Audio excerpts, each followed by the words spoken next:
When I was younger, my mother used to tell me a story about a woman named Arawelo. She said, women like her are not born, but carved by society, polished by hardship, defined by struggle, to become brave and free.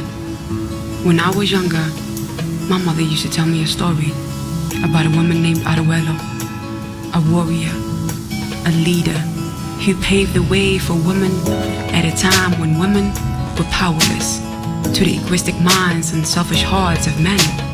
She instilled fear in the hearts of cowards who were naive to believe that women amount to nothing. Nothing.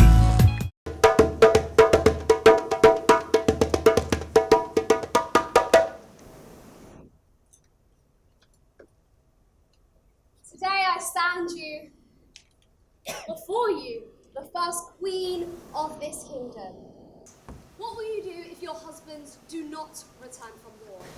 What will you do if your parched lips can no longer form words with which to pray?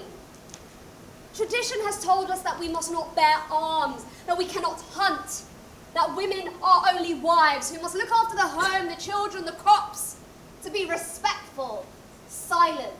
Yet we are not wives if our husbands are dead. Then we are only women. The gods have laid our path and we must take heed. Because if we do not, it is only then we have forsaken